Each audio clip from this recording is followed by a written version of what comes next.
Pantangan-pantangan saat datang ke Kalimantan.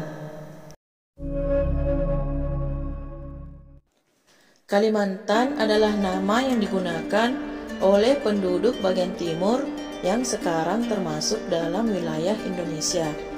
Nah, ngomong-ngomong soal Kalimantan, selama ini Kalimantan dianggap sebagai tempat mencari pekerjaan. Sehingga tak heran begitu banyak perantau atau orang luar yang datang dari berbagai daerah ingin mengadu nasib di kota ini. Tapi banyak juga di antara mereka yang kemudian menetap. Tapi seperti kata tetua, kalau lagi pergi ke daerah orang, tentu kita harus menaati dan menghormati peraturan yang ada di daerah tersebut. Intinya asal kita berkelakuan baik, apalagi menaati beberapa aturan khusus yang dimiliki masyarakat Kalimantan, tentunya akan aman-aman saja. Tapi konon jika seseorang tidak mengindahkan peraturan tersebut, maka sesuatu yang buruk bisa saja terjadi. Suka atau tidak suka, percaya atau tidak, inilah aturan di kota Kalimantan. Jadi kita harus mengetahui mana yang harus kalian patuhi dan yang mana yang tidak. Apalagi ini adalah tanah Kalimantan, di mana klinik dan magisnya masih sangat kuat. Nah, apa saja pantangan-pantangan tersebut? Sebelum saya menyebutkan pantangan yang pertama, teman-teman jangan lupa like, komen, subscribe, and share ya. Pantangan yang pertama, bersikaplah sopan, jangan memandang rendah suku Dayak, apalagi mengeluarkan kata-kata tidak pantas seperti mengumpat. Karena memang dimanapun kita berada, tentu saja sudah menjadi kewajiban kita untuk selalu menghormati penduduk asli yang menempati suatu wilayah. Hal ini juga berlaku bagi kaum pendatang yang akan menetap atau hanya sekedar melakukan traveling. Orang Dayak sangat menghargai tamunya, maka sebagai pendatang kita harus memperkenalkan diri pada tuan rumah dengan melakukan kunjungan pada ketua adat atau panglima suku untuk silaturahmi. Jadi intinya, jangan pernah merendahkan suku Dayak dengan cara apapun, karena kekuatan dan keberanian suku Dayak sangat melegenda, bukan hanya di Indonesia, tapi juga di dunia. Mereka juga terkenal cukup sensitif, jadi mereka bisa merasa terhina dan akan membuat urusan ini akan panjang. Pantangan yang kedua, jangan bermain-main dengan mandau. Mandau adalah senjata khas atau senjata keramat suku Dayak. Namun masih banyak orang yang tidak tahu jika mandau bukan hanya senjata berperang atau berburu, tapi merupakan pusaka legenda dan simbol keberanian serta kebangsawanan suku Dayak. Konon, mandau yang dikeluarkan dari sarung atau kumpangnya pantang kembali sebelum memenggal kepala musuh. Pantangan yang ketiga, jangan menghina patung kayu di sana. Jika kita perhatikan, di Kalimantan banyak rumah-rumah adat yang di depannya terdapat patung-patung kayu. Konon, ini bukanlah patung biasa, melainkan sebagai simbol orang-orang yang sudah meninggal. Aturan yang ada tentang patung kayu ini adalah jangan pernah menghina bentuknya sekalipun dalam hati.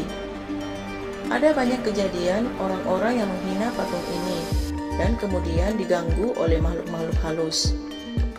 Tak hanya diganggu secara visual, kadang ada yang sampai mengalami keanehan fisik. Gangguan ini akan tetap ada sepanjang orang tersebut tidak lekas meminta maaf kepada keluarga si pemilik patung.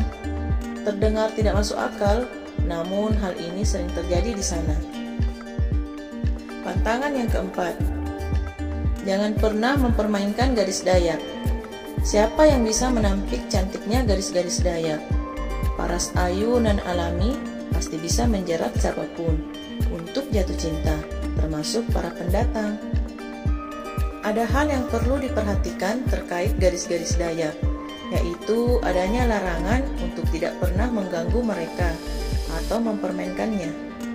Ada mitos yang beredar, siapapun yang mengganggu mereka, lebih-lebih mempermainkannya, maka dipastikan akan kehilangan masa depannya.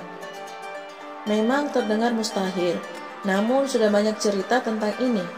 Mengingat orang Dayak itu magisnya sangat ampuh loh. Pantangan kelima, jangan kencing sembarangan. Saat masuk ke dalam hutan di Kalimantan, sebaiknya jangan kencing sembarangan, terutama mengencingi pohon besar.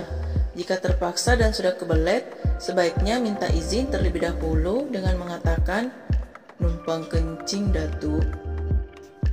Tapi kalau Anda tidak percaya dan bersikap tak sopan, lalu mencoba kencing di bawah pohon besar, maka Anda akan dianiaya oleh makhluk gaib penunggu pohon itu. Pernah ada seorang pencari rotan, karena tidak menggubris pantangan ini, saat masuk ke dalam hutan, ia kencing sembarangan, tepat di bawah sebuah pohon besar. Selesai kencing, ia mendapati alat vitalnya bengkak sebesar pohon singkong gajah. Sehingga ia ketakutan dan kebingungan, lalu berjalan tertatih-tatih pulang. Saat ia memeriksakan penyakitnya kepada sesepuh kampung, ia malah ditegur dan dimarahi. Makanya jangan kencing sembarangan. Itu bukan sekedar pohon, tapi rumah makhluk gaib. Mereka marah karena rumahnya dikencingi. Pantangan yang keenam. Sopanlah ketika mampir ke makam orang Dayak. Akan jadi pengalaman unik tersendiri jika bisa mampir ke tempat-tempat sakralnya orang Dayak. Salah satunya misalnya adalah areal pemakamannya. Cara kuburan orang Dayak cukup unik. Mereka membuat semacam makam di atas tanah yang berbentuk seperti bangunan balok yang disanggah. Sangat unik namun kental mistisnya. Aturannya, kita harus sopan ketika ada di tempat-tempat seperti ini, karena orang-orang Dayak amat mengeramatkan kuburan moyangnya. Pantangan yang terakhir yaitu larangan membakar terong. Terong menjadi salah satu santapan enak yang ada di Indonesia, terkecuali di Kalimantan Timur, khususnya di daerah pasir. Harus hati-hati. Di sana kalian tidak diperbolehkan membakar terong, karena kalau kalian menentang hal ini, kalian akan terkena bisul. Bisulnya akan lama timbul, karena semakin lama bisulnya semakin besar seperti terong. Intinya, kita harus selalu mematuhi semua aturan dimanapun kita berada, memupuk rasa persaudaraan, dan tetap menjaga hubungan baik dengan orang lain.